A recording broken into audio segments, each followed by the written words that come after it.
Welcome all to this conversation with a musician, author, and activist that I hugely admire and have been following his works very closely. It's always a privilege to listen to him talk about his various practices and the way he looks at Carnatic music and the way he broadens its horizons by his inclusive outlook towards music. I'm sure you're waiting to, usually I'm always in the audience listening to him speak. I'm absolutely delighted to be here to be in conversation with him. Welcome to this session. Thank you very much, sir. It's a pleasure. Yeah, so you were one of the, let's see, Sree Narayana Guru's verses have been there for a very long time. And they're very musical, very deeply philosophical and metaphysical at the same time. They have been used in some concerts here and there, but sporadically. You were perhaps the first one to include this in 2019 in a full-fledged Carnatic music concert in Bombay. Can you tell me what was the thing that led to this, that little idea that kind of germinated into a Carnatic concert? So first, I'm not a guru expert by any stretch of anybody's imagination. I'd like to say that right away before anybody quizzes me on the most intrinsic qualities of guru. Yes, I think guru's compositions or poetry have been set to music periodically. But the truth is it has never garnered attention within what would be called the classical realm. I use the word classical for convenience. I don't believe in that word. And or being part of, shall we say, the repertoire that is the Carnatic repertoire. Right? So I too did not know much about Guru. The only thing that image of Guru you have is of this person who was an anti-caste warrior who was also a spiritualist. You know, our history books kind of make reductionism of most things into two lines, yes. Unfortunately. So that's all I knew. I first encountered Guru in that sense at the Backwaters Collective, which is a small gathering that happens every year in Kochi. Riaz Komu is involved in it, Anish, another friend, Gopalakrishna, who's in another panel on Guru right now, is actually also part of it. And there was a session on Guru and there were discussions and there were critiques and there was a conversation, and that got me intrigued about the person and his writing. That's when I was first shown his poetry and I was asked the question whether this could be sung. So the thing about work, artistic work versus, shall we say, socio-political thought, is sometimes your thought process may be in the progressive realm or in the realm of contemporary conversation. But it's not necessary that all that can transfer into great art objects. So we have to also remember that something also has to work artistically. It has to work as an art production. It's not enough it is politically in the right direction or socially in the right direction.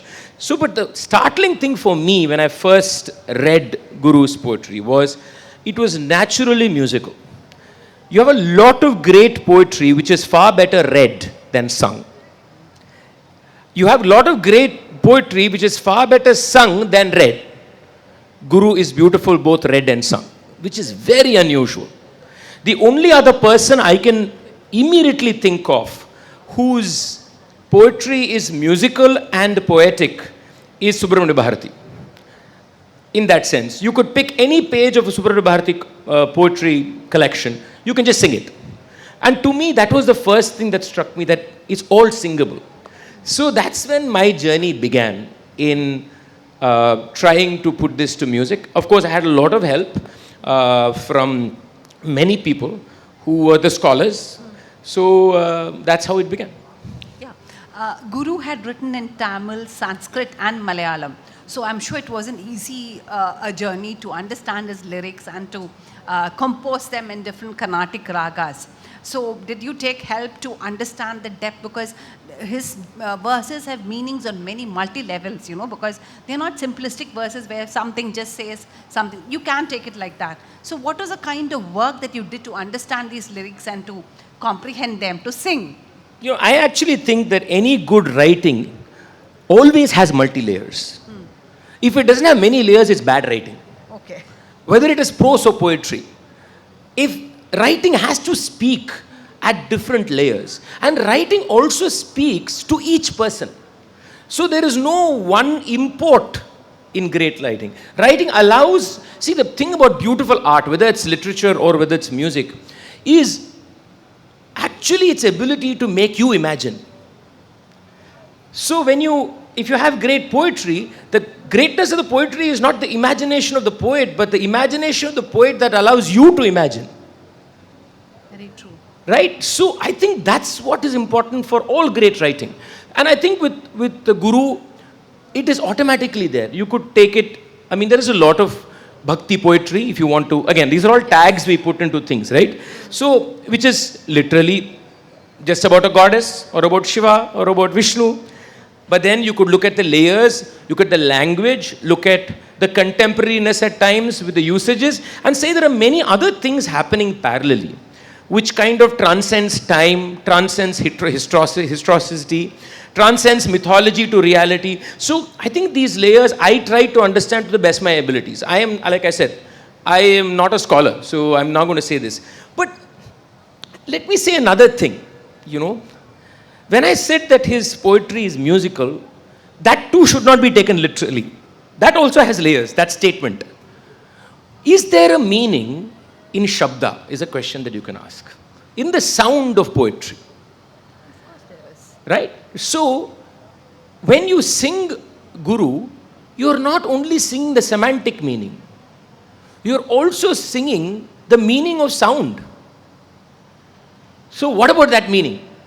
I understand that meaning pretty well, being a musician.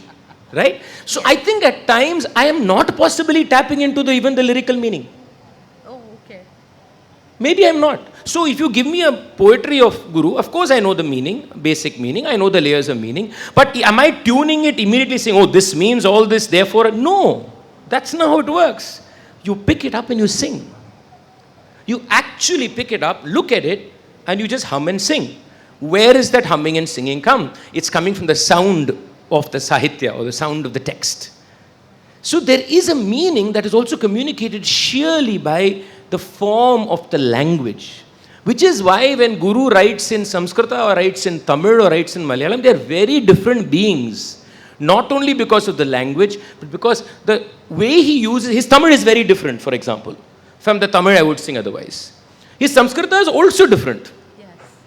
Right? Now you could take it from Kerala itself, you have the Sanskrita of say Swati Tirunal, which is an entirely different body of using Sanskrit. It is not similar to Muthuswami Dikshitar. Guru's Sanskrit is unique, but it still has its own sonic wholesomeness. I also tap into that as much as I tap into Samasta Prapancham as the word. There is Samasta Prapancham in the sound too. So I think one should not underestimate the depth of meaning that is there in the poetic form itself. Otherwise, we'll be saying only a Malayali should read Guru. Or a Malayali or a Kannada man should only read a translation. I say no. I say we should not have subtitles for films, for example, sometimes. I'm saying watch it in Malayalam. You will still understand. I watch a French movie or a Russian movie or a Assamese movie in the language, you understand something. Where is that meaning coming from? It's coming from the sound, from the accent, from the emotiveness of a certain dialogue. It is coming from the faces. Exactly the same thing happens with Guru's music. I'm saying Guru's music, by the way. Yes. Is that the way why you composed Tere Mari Minsama Raga? Because that's again, you've imbued so much of emotion into those two lines. So that was not my tune. Okay. That was a tune of my friends. So there were two of my friends who also tuned some of this composition, K. Arun Prakash and R.K. Sri Ram Kumar. So the Sama Kirtanam Raga was his tune. And yes, when I, for example, forwarded the Sahitya to him, I also forwarded the meaning to him. So he did look at the meaning, he looked at the Sahitya, and he also, if you look at it, actually he's done it very, very beautifully. Every charana is not exactly the same tune. No. He makes very, very beautiful changes. Ideally, you could have the same tune in 3 charanas. Nobody's going to complain. Who's going to complain? But I think those are also nuances of the words that allow you for small changes that highlights what is being communicated. And there's a depth of silence, and after you sing Tirayam, you wait, and then you come on to the next line. I think that gives a deeper meaning into those words, lot of emotional intensity. I hope so. It does. But after having been singing for 4 years now, the Guru's compositions, have you been able to introduce them to a larger audience in the sense, help others sing it onto other Carnatic kacheris, for instance? So, what's been the response like? Until now, I have put together about, from his different works. I want to address two issues that some people have brought about. I've actually raised regarding singing Guru. So maybe this is a good opportunity to even talk about it. Cultural appropriation? Well, not really. That's not come up, but that's an interesting topic to also discuss. It's important. We should talk about it. One of the things is that we have right now set to music about 14 to 15 compositions. 13 are, I think 12 or 13 are with tala and in like a composition. 2 or 3 I sing it as a shloka, as a viruttam, as we'll say in Tamil. Now, to your first question, the reception has been incredible, that I will say. Yes. I toured the US and almost every concert of mine had a Guru composition in it. And I realized some people recognize the song, which I think is interesting, because these are new compositions. It's not very often that people recognize a new composition. So people have recognized the new composition. That is one step. Yes. So I think these transformations take time to happen. And in a way, I somehow feel the best way this can become habit is when it is not associated with me. I am one of the problems in this. So if I don't want people to follow me and do this, if suppose 2 years later somebody sings a Guru's composition and somebody says this is the first time it has been sung, that's a victory for me. Because you've forgotten me. Why would you say that? Can you please Because elaborate on that? then ideas get independence. Then the idea becomes more important than TM Krishna having done it. As long as it's associated with me, it is baggage with me. And my limitations. I am as limited as any other human being.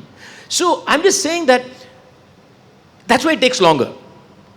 I'm still a professional. I'm still in my career, right? Yes. So it takes longer also because I need to kind of disappear slowly. Both as a practitioner maybe, and two, also the fact that I am carrying forward something. Or the fact that we are having this session today. Inclusive. But that's a problematic statement. I'll tell you why. You may think so. Yeah, sure, go ahead. Yeah, go ahead. because see, we have had later composers who have composed their own verses, and that's being sung regularly on Carnatic concert stages and kacheris, okay? Contemporary composers even. But Guru's songs or Guru's verses have not had the same kind of reception until a TM Krishna kind of popularized it. So when you say that, you need to disappear, instead of that, wouldn't it be better to say that because you have got a huge fan following, you're quite within a living legend, as you might say, because of your fan following. There might be many people who might want to sing Guru's compositions because you've given it music. I'm not denying anything you're saying now, except the legend part. Okay. But I'm just saying that I agree. I could be the inspiration for somebody to do it. But I should just remain, at some point, I shouldn't still be the inspiration. The song and that person should live by themselves. That's all I'm saying. Now, to your reason, why was Guru not sung? It's a no-brainer. It is a socio-political reason. There is only one reason why Samskrita poetry of Guru was never sung by Malayalis regularly forget about Tamil. How many foregrounded great Malayali Carnatic musicians who were the mainstream sang Guru's compositions regularly? The answer is obvious. The answer is socio-political, because the Carnatic world did not feel Guru belonged to that world. And Guru was problematic because he spoke about that one very big problem for this world, which is caste. So he may be a saint, he may be a spiritualist, he may be even an Advaitin. But his words were not heard here only for one wholesome reason in their heads. Okay? So that is definitely a political, social reason. I have no doubts about it.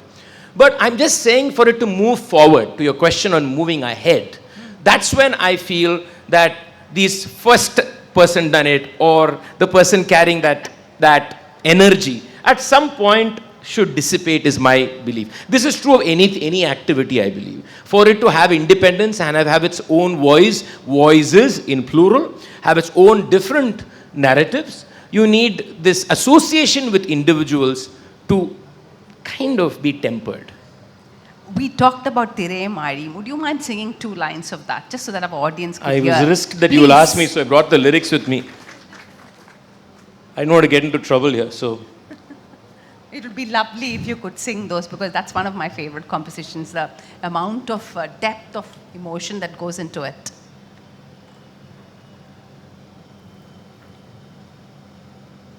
Fingers crossed. That is here, right? Yeah, super. Thank you.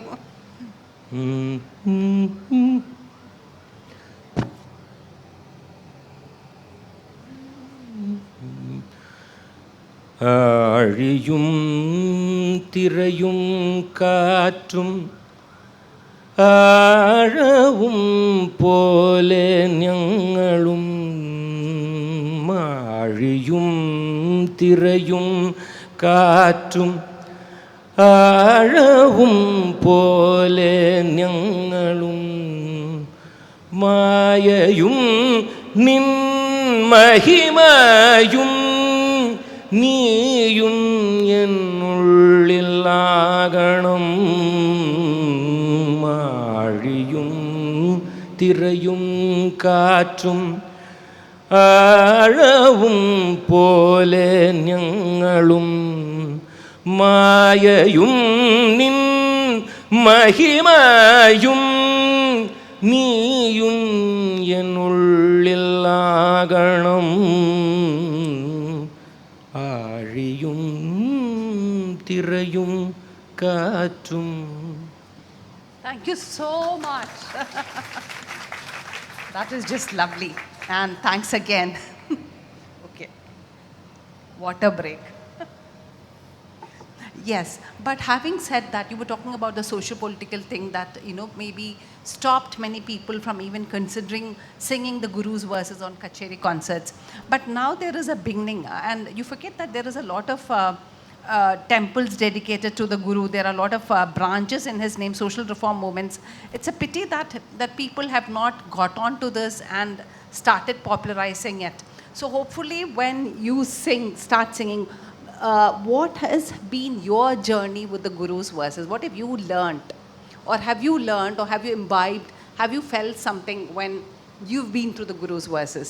What is your takeaway? I think one, it's important to acknowledge that there's been an entire devotional tradition of singing Guru. I think it's important to acknowledge that has always been there. Even in Kerala, there is a devotional tradition. As prayers. Yes. And singing all the verses. All the shatakams will be sung fully. Yes. So that tradition has been there, and it's important that is acknowledged when we are discussing Guru musically. See, my experience has been, how do I say it? Initially, so when I'm a musician, or when you start tuning compositions, there are many things that go in your head. You are listening to the words, you are trying to understand the meaning, you're trying to create a flow, you're doing all this. But it also takes a musician some time to really get into that composition. That itself is a process. So it takes time of repeated singing it, repeated internalization for it to become like yours. And I'm not saying it in a selfish manner. When I'm saying yours, I mean it should be inside you, right? So even with Guru, it took me time. It took me time to be able to really get into the world of that composition, right? One of the things we did, one of the things that I spoke about while we were tuning it. Now, if you look at all his poetry, a lot of them are shatakams, and there are many verses, 8 verses, 10 verses. The one thing that I was going to address in the last question is, I said we have to do one thing. We have to make it into a kirtana format. Now, you may ask why. So, this is my process. You're most welcome to critique the process. I believe that when you bring in an unknown, or you bring in something that is not usually found in some space, you need to give a known to the person to hold on to. If everything is unknown, nothing exists. If everything is known, nothing exists. It's only in the play between what you know and what you don't know does reality emerge from. Right? This is also true of working with art. So one of the things I did is, if you're going to sing this in Carnatic music, what is the Carnatic compositional form that most people are familiar with? It's called the Kirtana format. So I said, you know what we should do? We let that format remain. But we will subvert the entire content of that format by saying, yes, we bring in Guru in Malayalam, Tamil or Samskrita. So one thing that to a large extent, not all the compositions, but many of their compositions follow the Kirtana format, and that's a deliberate act by me. It's a deliberate decision by me. So there have been critique, people are saying, how can you choose only 8 lines? Why not? You should only sing the entire composition. So, I mean, there have been people who read Guru and who have been critical of this. I disagree. I said, here, this is a musical interpretation. I think the thing about Guru or anybody is not to solidify them and anchor them in one box. They have to be free too. Their words also have to be free. Hagiography of anybody is a problem, including Guru. So I think what, I think, this is my personal opinion, is what actually happened in the process is we also, by taking parts of the verses, we also kind of gave it its own form, its own independent existence. So it exists by itself, it exists as part of a complete prayer. Then you have a devotional version for it. And it also allows me to say, I can improvise one line from it. Please remember, Carnatic music, a very important part, is not just the presentation of a composition. Can the composition then fly beyond just that tune? That's an important part.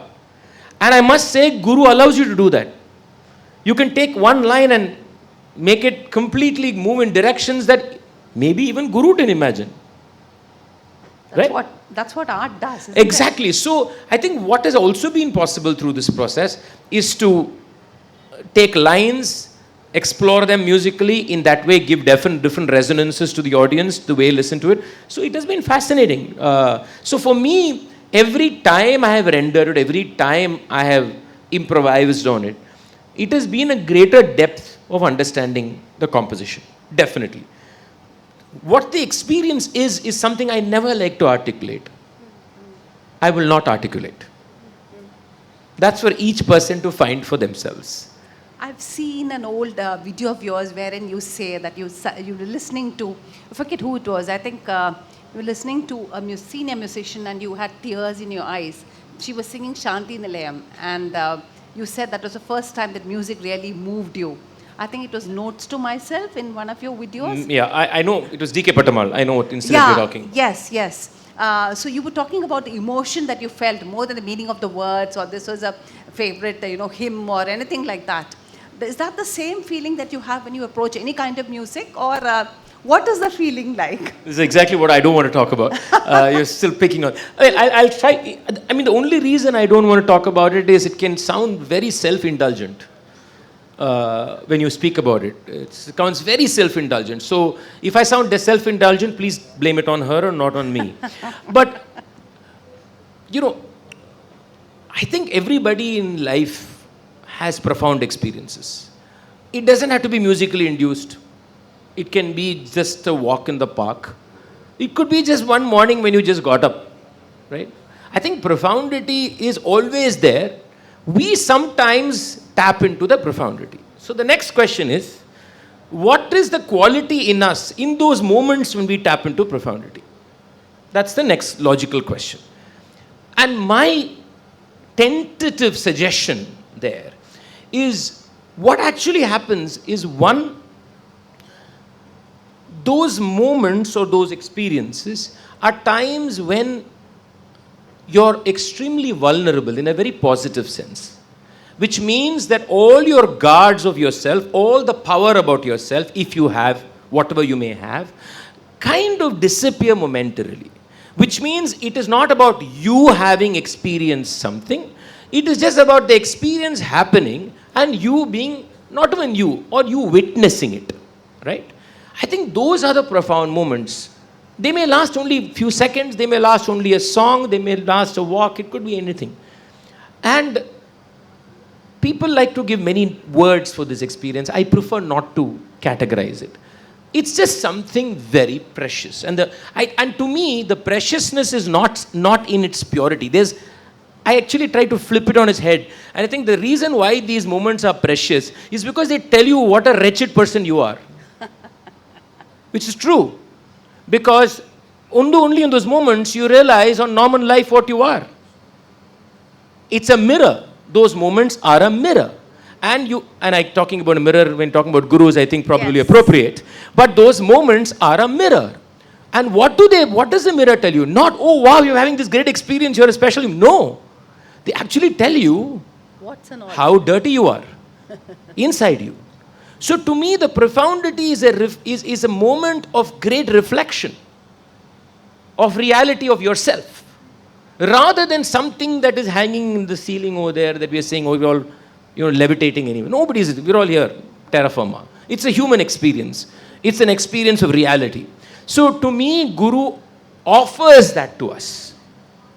He offers that possibility to us, whether it is through word or whether it's through his action. And I think, to me, what is most precious about Guru, in especially today's context, and I think it's important for me to speak about it, I've said it before, is that we today live in this, for certain people, especially in today's world, it's very convenient to talk about Guru only in terms of an anti-caste warrior. And forget that he is also a spiritualist. Or for another side, to only talk about the fact he is an Advaitic, influenced by Advaita, he is a spiritualist, and forget that he has also handled society. The brilliance of this person is he brought these two together in his conversation, and he didn't see conflict in it. I think we have a lot to learn there. We have a lot to learn, because today in our politics we are doing exactly that. We are don't box Guru either into only an anti-caste warrior or only one spiritual religious person. He was both. Yes, he was religious, not just spiritual. Let's be very clear about that too. We somehow run away from saying it. He was religious. You can disagree with him, but don't discard that part of him. They're two different things. Now you can ask the next question. Person who's singing about Janani, singing about Shiva. The question is, what was his brilliant reimagination of Shiva? His reimagination of Janani? His reimagination of Vishnu? And in that came anti-caste. In that came social equality. In his conversation with the prophet or with the Buddha or with Christ came the idea of oneness. Oneness was not a confrontation with faith. Oneness was the realization of faith and non-faith itself being a combined bundle of life experience. To me, that is so important today. The binaries is the place where really Guru comes alive, is the complete destruction of binaries. And I think it is important for us. So when you listen to TM Krishna sing Guru, there is also this worry sometimes for me that TM Krishna is a political activist and he talks about anti-caste, he's singing Guru. No, it's not as simple as that. It's not as simple as that. Right? It's far more complicated. But you are also all that too, okay? At some times, and you've been targeted a great many times, you've been known to be an enfant terrible in Carnatic music and on Kacheri concerts and so on. Do you feel tired at times at having to confront this big baggage of, within quotes, tradition? Or irritated or tired? Yeah, I'm a human being, so I'm very irritable. So that's just very natural. I mean, at times, it's true that at times it can get at your face. It can get very suffocating. It's true. I'm not complaining, but I'm just telling you that it's true. It sometimes makes you second guess yourself, which is an uncomfortable position to be in. When you're suddenly thinking, should I do this? You should not be thinking that. You should just do. When artist feels, they do. Whether it's good or bad is irrelevant actually to an artist. Beauty is the most irrelevant thing to an artist. Really? Yeah, beauty is irrelevant. Beauty is what you want to perceive. What is relevant is when the artist is imagining form and investing in form, whatever the form may be. How beauty, and I use beauty in the sense of prettiness here. Whether it is pretty or not is not what I am thinking when I'm creating form.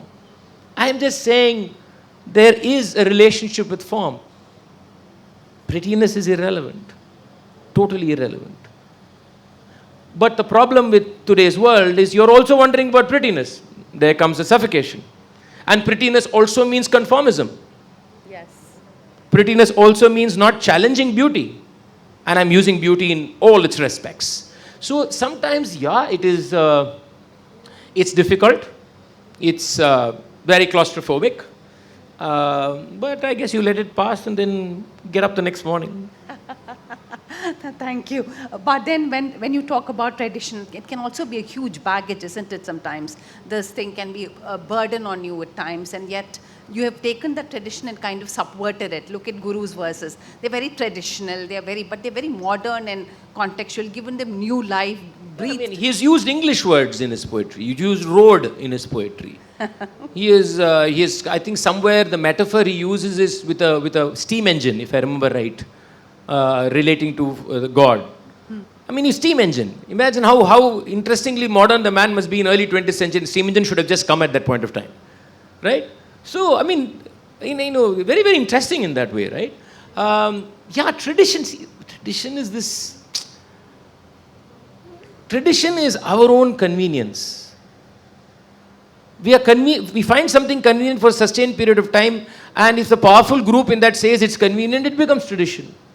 That's all. No, especially in Carnatic music where, people are supposed to follow their guru, put them on a pedestal. So, you have this tradition of, if you follow your guru, you have to follow, sing in a certain style, and so on and so forth. So, what would be your message to young musicians when they are coming up? What would you like to tell them? You want the practical message or do you want the both idealistic message? Well, the idealistic message is do what you want to do and all this thing. No, practically, That's please. Impractical. And that comes from great amount of privilege that I'm sitting in today to tell you, just follow your heart. All this is BS. Okay? The practical answer is this. Never let the fire of thinking independently die in you. Which also means you're smart enough to realize that you are also playing a power game. You are also playing a power game. You need to keep that alive. Push the pedals in the way that you think you can still navigate the environment and still do your thing. And there will come a time when you can press the accelerator to 100 kilometers an hour and nobody can do anything about it. At that time, go to 150. Don't stop at 100. If you fear at that point, there is a problem. When you can push the pedal, if you retreat, what has happened is you're very comfortable with being. The danger with it is that once you get settled, I mean, I can look at my career. I was considered the star. I came up the ranks and I was feted as the next generation superstar, the classicist, the traditionalist. In fact, I was called the traditionalist for donkey's years. So if suppose I let that go within me, I would have been very happy, comfortable. One of the things artists should always, actually every human being should remember, is discomfort is very important in life. It is in the flux of anything, in that in-between of anything, that actually life is there. That's where it is. Which is why when they say Tyagaraja was this perfect, if he was a perfect person, he could have composed great music. All great human beings were people who lived in that in-between. People who had things that you cannot reconcile. People with whom you may not agree with certain things. I'm including Guru in that. But that is where magic happens, because they are willing to situate themselves in that passageway that is between all these choices and say, I'm going to live here and grapple with this. And through that grappling, I may write, I may sing, I may not do anything, I may just be, but I will live only here. I won't run away. Every artist has to live in that in-between.